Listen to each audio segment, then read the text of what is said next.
Hi, everyone, and welcome to another episode of Courageous Conversations about our schools. This is your host, Ken Futernick, and today my guest is Mike Walsh. Mike was a parent liaison at a high school and did some leadership development with school administrators.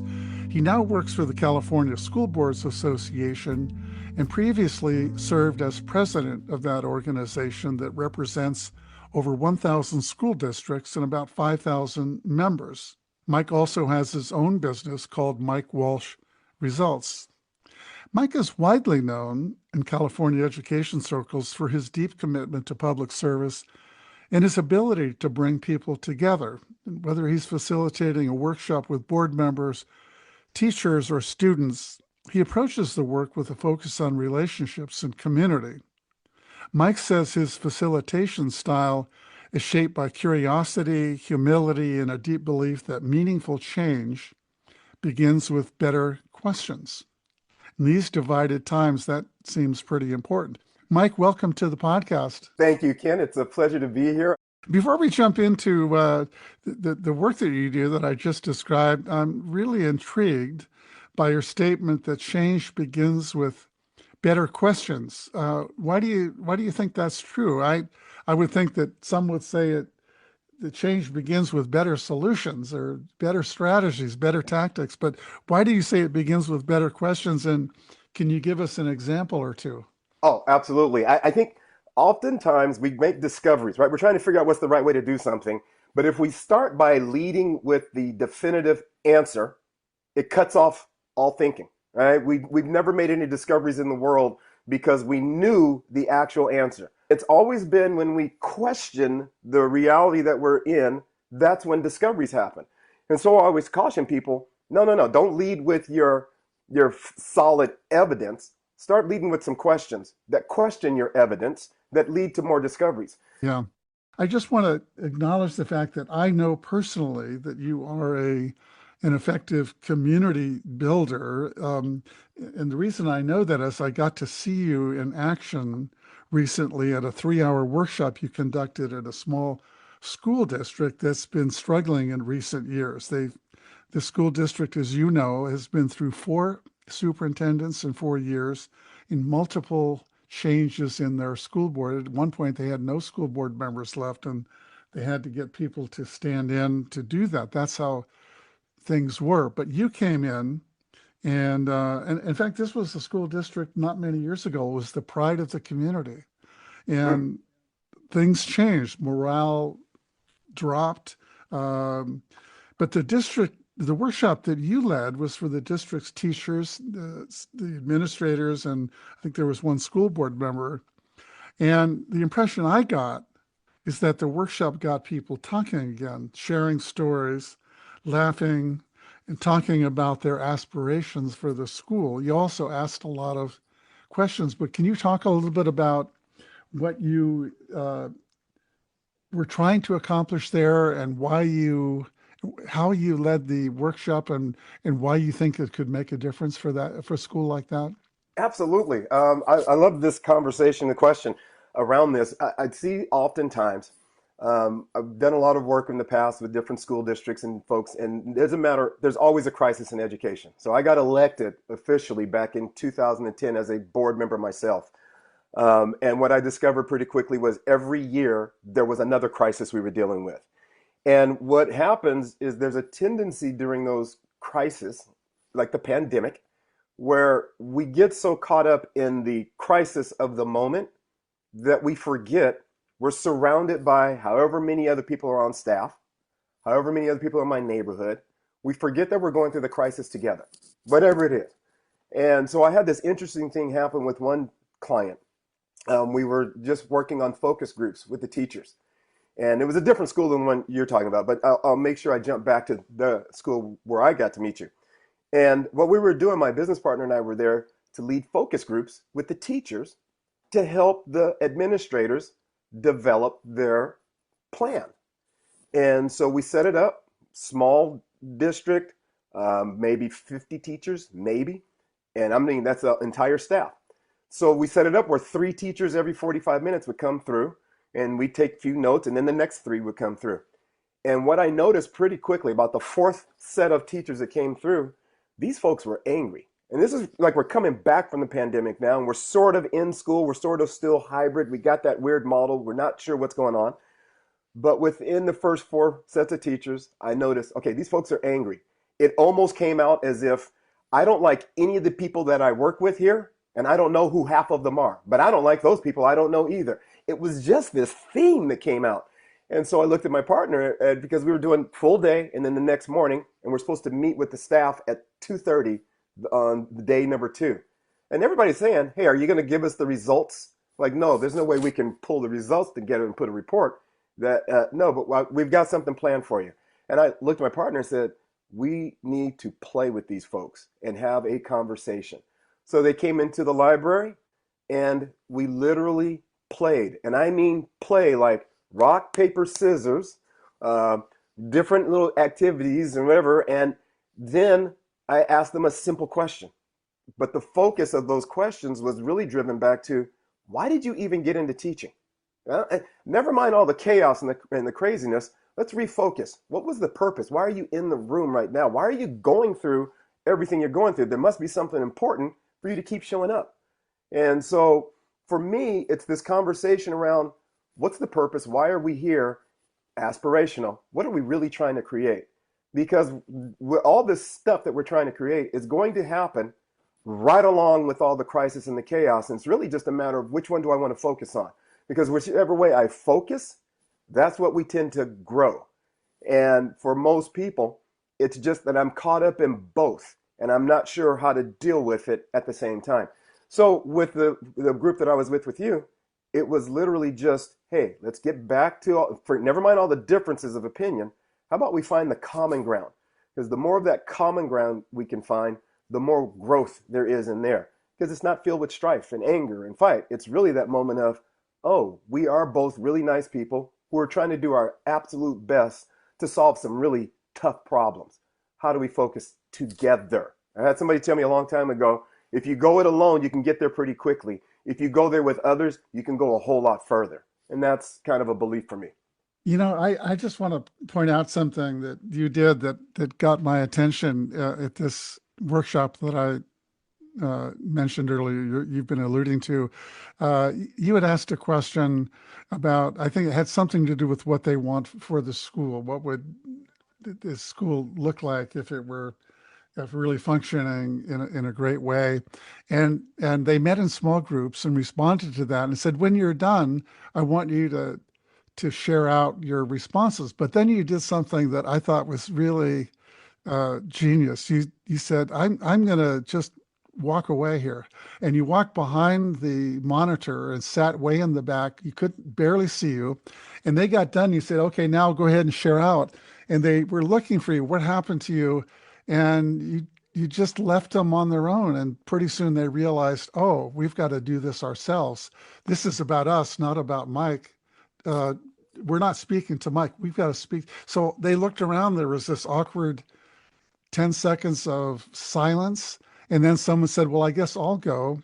And by removing yourself from that, they were looking at each other, not at you, and sharing their responses. I thought that was a really great facilitation strategy on your part. Well, thank you, because I do that with intention. I noticed it when I was doing it with students, that students always answer the teacher as if they're telling the teacher what the teacher wants to hear. And the mistake that we make as teachers in those moments is that a student will say, like we know the right behavior and all the things we're supposed to say for all of these conversations. I'm supposed to say that you have to be a nice person, or when we're teaching listening, well, you're supposed to face the person. And we know all these things, but in the moment, we do the opposite. And so one of the things I started doing was realizing kids were telling me the answer, and then the other 30 kids in the classroom were turning and talking to each other about something random because Mike's attention is now being taken care of. And it's like, wait a minute, let's change that. Let's have you talk to each other, not to me as if you're giving me some kind of report and you're trying to convince me. This isn't my school. This is your school. And this isn't my problem. These are your problems. I'm the midwife. I want to help you deliver this baby, and then it's yours. I got to go. I have my own kids and craziness. And so what I always do is I turn that table. I want to disappear because the conversation really belongs to the other people in the room. It's not about my ability to come in and problem solve for anyone. No one builds large structures because I have a great answer. But if they discover their own answer, they will turn and they will support each other, and the room changes just like what you saw. So what I like to do is I'll ask the question, and then I'll, like you said, I disappear. I always let them know, no, no, no, don't talk to me. You guys talk to each other, because that's where the challenge is. That we just have these problems and we haven't figured out how to talk to each other. And I'm going to let you in on a secret. That's all team building is. Team building is not an activity or a 6-minute thing that you do during your meeting. Team building is the conversation that you have with each other. If we could talk about how to solve our problems, what would we really talk about? And so for me, it's, hey, look, guys, we want to have the conversation, but I want you to talk to each other. This is your moment to talk about what it is you really want to be better at collectively, not to hear from me and my expertise. No one cares. So I hide. And what starts to happen is, like you said, it's very awkward at first because we're not used to that. We tend to talk to the person in the front of the room, whether it's the administrator, the leader, the whoever, and we've got some misunderstandings because of that. Yeah, it's just a fascinating concept of leadership, which is I'm going to pose the question, and hopefully a good one, and then I'm going to get out of the way and allow you to have conversations among yourself because you're the ones that matter. Uh, and so I can imagine that in a faculty meeting. I can imagine that, and you did that with a whole group of faculty, staff, administrators, school board meetings, got out of the way. And but I could imagine in a classroom, and I'm going to come back in a minute and ask you about these workshops that you do as part of something called Breaking Down the Walls, where that kind of thing happens. But I want you to talk about this disconnect we see among students, this crisis of loneliness we hear about, and the anxiety that students are feeling today, and then the work you've done to sort of break down those walls. But before we go there, I want to ask you one other question. I'm a school board member myself, and one of the things I really want to ask you about how school boards can better engage with the community. By law, a school board meetings in California must allow time for public comment, and I think in most states that's true. If there's a controversial topic, you'll often see people lined up at board meetings where they get 2 or 3 minutes to say whatever they want. In California, we have something called the Brown Act, which prohibits the board from interacting. So essentially what happens is there's no dialogue, no engagement. People say their piece and the board says, thank you, next please. So my question to you is, are there ways for boards to have real engagement, and administrators and educators real engagement with parents and the community that isn't like that? And can it happen in board meetings, or can it happen elsewhere? I love this because there are so many boards that struggle with that. As a matter of fact, I haven't been with a board yet that hasn't asked that question and tried to figure it out. For exactly the reasons you just shared, right? We spend some time talking about dialogue. They start to understand the benefit of hearing each other. By the way, dialogue just simply means I hear you so well, Ken, that I can say back to you, here's what I've heard you say, and I've gotten it correct. Doesn't mean I agree. Doesn't mean I've changed my mind. It just means dialogue is happening. You're speaking, and I'm hearing it and making sense of it the way you're sharing it. So what I work with folks on is that notion of that is not the time for dialogue in that moment. It is a time for the public to be able to inform you and let you know what they're thinking, because that should play into my deliberation later on, right? The time that what we're trying to figure out is if you really want to engage the community, if you really want to engage your neighbor, because that's my constituents are my neighbors, right? They're people that live near me, know me, and they voted for me. That's the constituents. And I always struggle when people talk to them, talking about, well, I spoke to my constituents. Oh, you're a board member. You ran into somebody at the supermarket or at the post office or at the Little League field. Got it. But it's really dialogue is around listening. Now, when we get adults and other parents in the room and these folks who are interested, community members. I talk about parents, uh, employers. We're talking about cousins, uncles, somebody. I went to my grandson's Christmas play last night, and everybody shows up. Grandma, uncle, aunt, and everybody standing there proud and they're excited. Those same people are excited to come in if you have something for them to work on or watch their kids. Kids perform, great. If it's not about performance, they will show up if there's something for work that you really need their help with. We don't do that with parents. We don't do that with the public. We tend to bring them in and we stand and we lecture and we tell them, well, listen, I have about 50 other things that I'm trying to accomplish every single day. I'm always busy. Sometimes I'm busy just resting and trying to recover from all the other 49 things I did, right? So there's a lot of competing things. I don't know a lot of adults who now decide at the end of a very long day, when it's time to sit and rest, oh, wait a minute, there's someone at the school that wants to lecture me and explain to me all the things they're doing. I now need to get up and go take another 2 hours of my time. Time is valuable. So I'm going to go spend 2 hours and let this person tell me a whole lot of stuff. That's not engagement. No one does that. I don't want. I'm not going to volunteer for that. But I will volunteer if you tell me, hey, listen, we are struggling with this problem in our community, in our school, and we need to get as many parents together to help us figure out a solution. Now that automatically means that administrator, that leader, that whoever that person is, has to go back to the question. Hey, here's the problem. Parents, how can we work with you to solve that problem? I've seen, every time I've seen that tactic work or take place, I watch engagement.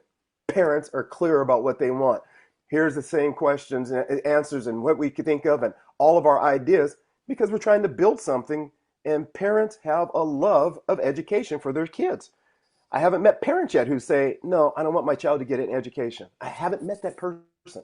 I've met people who are incredibly busy and can't necessarily be in the room for all of it, but they will be there when they can, especially if they know it's going to help their school improve.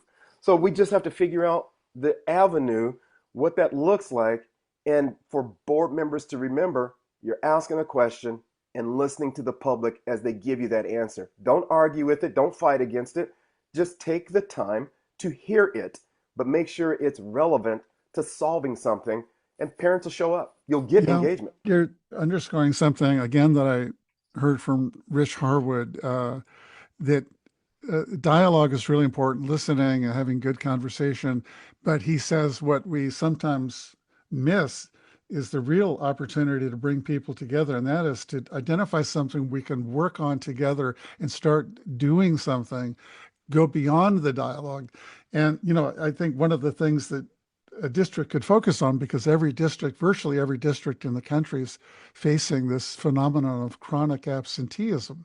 So what many districts are doing is sending messages out, putting things on their website saying we need to increase attendance. And here's the things that really matter. Here's what you should be doing. And in some cases, I think parents are sort of shamed into feeling, oh, you're not being a good parent if you don't get your kid here. That doesn't seem to help parents get their kids there. But if you invite people in, and there's a district I worked with in Ohio that did this, they went out and asked families. They asked family what it was like your question about the Mm-hmm. student that you talked about before. What would it take for you to get? Well, part of the problem is the transportation system. When I leave, I can't get my kid to school. The transportation system is a problem for me to get my kid to school. Food is a problem. Laundry is a. So when they ask those questions, there was this group I was working with in Ohio called the Ministerial Alliance, and they said, well, we'd be happy to provide transportation if we could, if we knew someone needed to get to school, and I knew there were 2 or 3 students that didn't have a way to get there. The parents wanted them there. I'd be happy to show up. So I don't know if that actually led to that happening in that town in Middletown, Ohio, or not. But I think they approached it the right way by asking what do you need? What would it take? And then they asked other people in the community that cared a lot about these things, and, the Ministerial Alliance and others. They were all ready to step forward. And so they started working together on something. And in that case, where there had been some rumblings of a culture war, those all things were set aside because now we're working together, not as Republicans or as Democrats, we're working together to make schools work for all of our kids. That right there. This is the most important part for me. We see research all the time. One person, I'm trying to think of Lake research. I want to say Celinda Lake. I forget now. But the research that she talks about every year, 70 to 80% of parents want a child educated. Period. We don't want politics involved. Period. Let everybody lock in and focus. Okay, that's easy. And what you just described was when you ask the question and identify what the problem is, I can almost guarantee you that there's someone out there who has a passion about solving that problem. And so that the ministerial group, they just, oh my God, that's something we've been trying to solve. Hey, folks, we can help with that. And what we have to get away from is this thing where, and the reason why the question's so important is that we spend a lot of time judging and making up an answer based on what we see. And so we start to label parents who don't care. Like, no, whoa, hang on a second. Some of the things like you're saying, we're going to talk about breaking down the walls in a second. And the goal in that program has always been to get folks to share their story. And so the more we hear from folks and identify their story around why they're struggling with getting their child to and from school, the more we can do that without judging them, the more we'll actually hear the problem that we are now able to work on that solution. Otherwise, we're just taking our judgment of people. We call them lazy. We call them, they don't care. They're not interested. They're whatever. And we label them and then we treat them as if that's the truth. And quite frankly, we're wrong. There's all kinds of reasons why folks are struggling. And it usually has nothing to do with what I make up as the answer for why those parents, right? We end up with that language around, well, if those parents really cared. And I hear that so often. And again, I haven't found the parent that doesn't care. I haven't found them. I've found some parents who are struggling with their addictions who still care. I have found parents who are struggling to keep the food on the table because the economy has changed in the job market. And so now they're working two and a half jobs. They still care. But so I run into all these situations through one thing or another. Folks still care, but they've got some challenges in the world that make it really difficult to rise to my level of expectation. Mike, I want to shift and spend a few minutes talking about students and your work trying to create community and better connections among students. We hear about this crises of connection and the epidemic of loneliness and anxiety that students are facing today. Talk a little bit about what you see in high schools today and middle schools today, and then talk about this program, Breaking Down the Walls, and what it's designed to do, what it looks like, and the impact that you've seen it have. This one is near and dear to my heart, right? The passions and things when we talk about that. So what I've noticed is that for a lot of students, we have a couple things that are working against kids when it comes to connecting, right? We've got well, you can't see it there, but it's my phone, right? We got our phones and we spend a lot of time there. That's not the bad part of it. I'm okay with kids and their phones. Where I think the challenge has become is when I set my phone down and now there are two human beings staring at each other. We've lost that connection because we don't practice it the way we used to practice it without the phone. What I started to recognize pretty early on was that every time there was a problem for kids to solve, all the other distractions, the phones, everything else went away. And their ability to talk to each other, it shot through the roof. And so what I've noticed is that when we're doing programs like Breaking Down the Walls, that folks are really nervous about conversations in the beginning. So I always start with the easy stuff. Everybody remembers who their best friend was in kindergarten. Everybody remembers what it was like to be excited, especially this time of year, holidays. You remember what it was like to be excited or you remember why you weren't excited. But you still have this connection, this memory, and it's something that is high probability we can share some stories on that. We can talk about our time as a kid. We can talk about our time on our favorite games, whatever we like to do. And what I find is that after 30, 40 minutes of understanding that you can ask each other some questions, it's not nearly as scary. Kids, all of a sudden, I can't get them to stop talking. So at the beginning of the program, I always tell them the premise of the story, by the way, is that it's hard to hate someone when you know their story. And what I always tell the kids is, look, by the end of the day, you're going to know why you love someone. It's hard to hate somebody, but I'm going to tell you it's easy to love them too. And so they kind of give me that look because I just said the love word. Right? And they're like, oh, dear Lord, it's going to be one of those days. They're rolling their eyes and they're waiting for me to do some touchy-feely, I'm going to motivate you and inspire. None of that. I want you guys talking to each other. And so I try and get them out of the bleachers, like 150 to 250 students, get them out of the bleachers and get them talking to each other. But it's not the kind of talk that they expect. We play. Why? Because play is fun. Why not? We're going to be in here talking all day. Maybe we should have some fun, all right?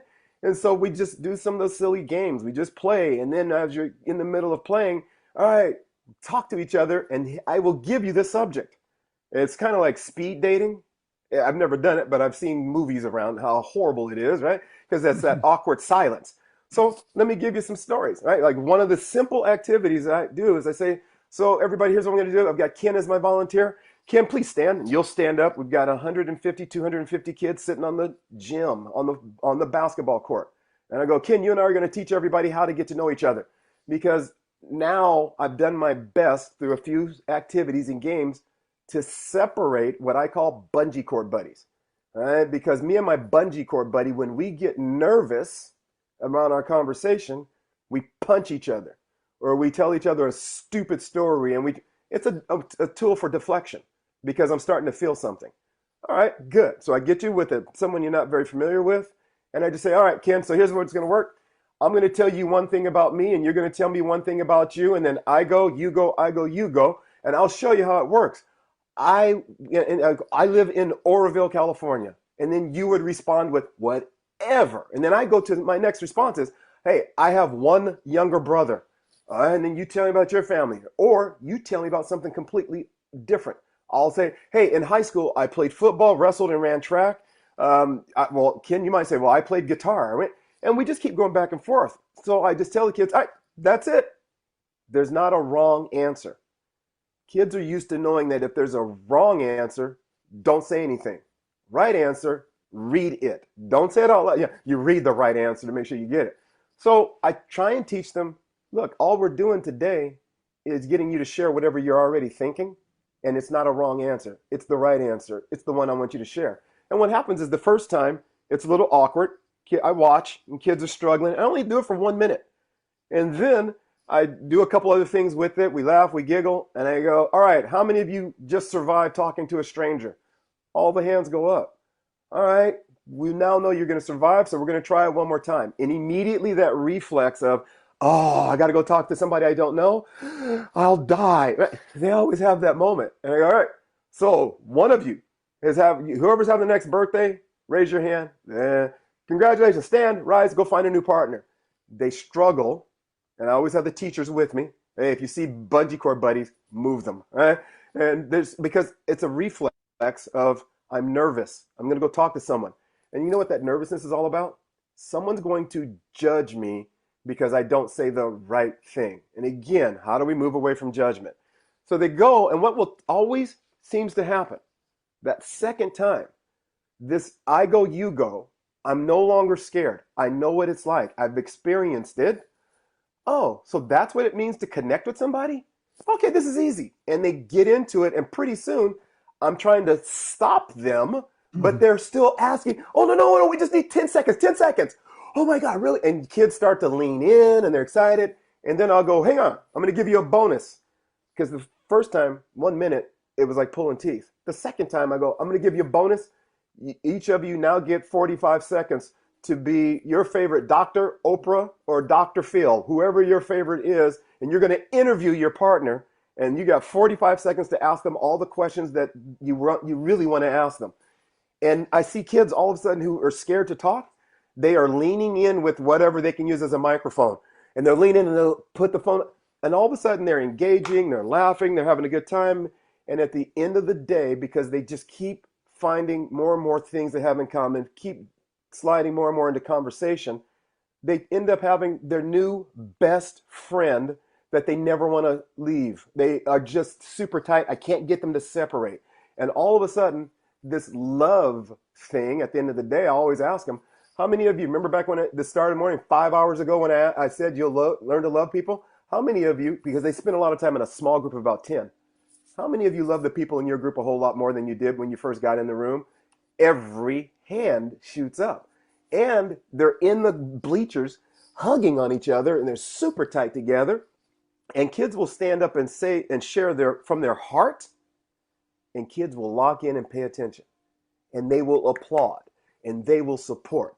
And the student that morning, 5 hours earlier, who wouldn't say a word in front of anyone, because I don't want to be judged, they now talk about, we have to be better human beings to each other. We have to stop judging. I just need to be kind. I just need to be loving. Everybody's going through something. They start making those discoveries on their own. And once again, I've disappeared off to the side, and I've just shared with them how they're going to do that process. But at the end of the day, their love for each other goes through the roof. And what's been phenomenal about that for me, as a board member, I am crystal clear about what it is that students are struggling with. And I got to tell you, Ken, it has nothing to do with that brand new, if only we had a brand new math curriculum in my calculus class. That has never, ever been the challenge for students when they're in those moments with each other. They talk about their loneliness. They talk about their struggles. They talk about their environment, the homes that they grew up in. And they somehow, they find this humanity within them, and they just decide they want to be kind, loving people. And I don't know if you can hear the emotion in my voice, but Mm. I've done probably like 15, 16 years of breaking down the walls or other programs a lot like that. And my talent is getting kids to be truthful about their lives. Mm. And I got to tell you, the adults that are in the room, I always tell the teachers when we start, hey, today you're gonna know why you love some kids, and you're really gonna learn why you need to double down and love some of those other ones a whole lot more. And I've never had a day like 40 to 50 times out of a school year where my heart didn't break for kids. It's gonna happen. And I got to tell you though, I have adults who will look at me at the end of the day and say, oh, good Lord, if I had half the problems these kids have, I wouldn't get out of bed. And I look at them and I smile and they go, yeah. And these kids are getting up every day and they're coming in spite of all those problems. Talk about resilient. What if we were to look at them a little bit differently? I'll tell you, I had this one young man. He had this really angry look on his face. This was in Southern Cal. And he's got this angry look on his face. I watch him as he's coming through the door. We've got music playing, and we're just welcoming everybody in. It's festive. We haven't even gotten started yet. Kids are getting their name tag, figuring out where to sit, put their backpacks down. And I'm just standing off to the side talking to a couple of my students who are group leaders. Now, those group leaders are running everything, and they're just checking with me to make sure they're in the right spaces and doing their work. I see this young man come in, and he just has this angry look on his face. And I'm trying to figure out, I wonder what's going on. All right, I'll keep an eye on him because he just doesn't look like he wants to be here. I'm already judging. I'm already making up a story. I don't know the young man yet, but I'm judging. I'm making up the story, and I'm trying to catch myself in that moment. All right, I'll just keep an eye. He's going to be fine.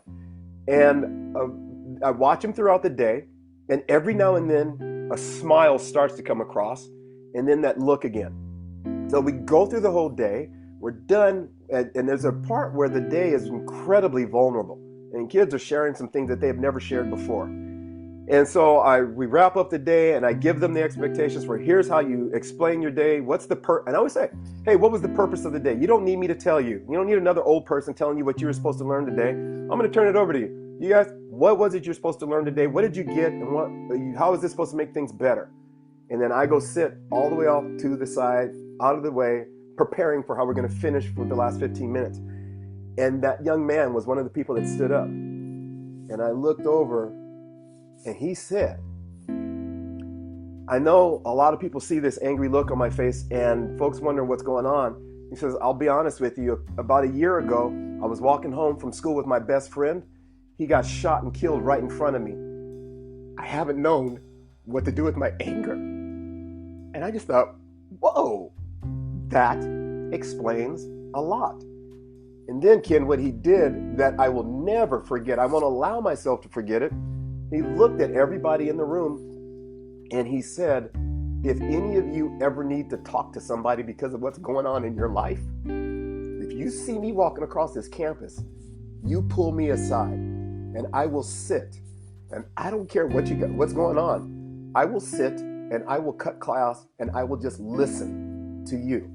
With everything he's gone through, he still has this desire to make sure no one else suffers in silence the way he has for that entire school year. And I just think we have to be better about understanding these kids.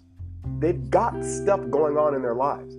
And what they don't need is another person to stand there and lecture them about all the things that you should be doing. You ought to get to this. It's like, no, how about we just find some kindness and just say, all right, do you need a minute to talk with me? What's going on? You're not ready to talk? That's fine.